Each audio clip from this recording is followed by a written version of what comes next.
Prime Minister Narendra Modi inaugurated the Rising Northeast Investors Summit 2025 at Bharat Mandapam in New Delhi, emphasizing the critical role of Eastern India in achieving a Viksit Bharat. The Prime Minister underscored the Northeast as its most vital component. He also said that for us, East means empower, act, strengthen and transform. Union Home Minister Amit Shah addressed the Border Security Force investiture ceremony in New Delhi. Speaking on the occasion, the minister said that the world is praising the bravery of the Indian Armed Forces. He also said that the BSF and Armed Forces have showcased great valor and the true power of defense in India's retaliatory action against Pakistan.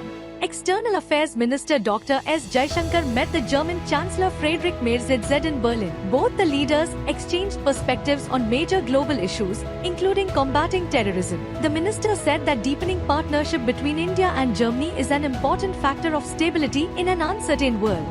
Railway Minister Ashwini Vaishnav said that with the development of advanced technology, railways are becoming self-reliant in rolling out new trains like Vande Bharat, Namo Bharat trains. Addressing a function at Jamalpur and Munger, the minister said the country has electrified 50,000 kilometers of railway network in the past 10 years. He also said that Bihar is in the priority list of railways with 1 lakh crore rupees investment and projects are underway with 98 stations are being redeveloped as Amrit Bharat stations in Bihar.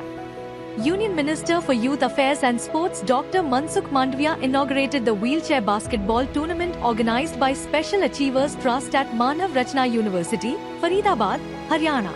The minister said that under the leadership of Prime Minister Narendra Modi, the government is ensuring inclusivity in sports, leaving no one behind.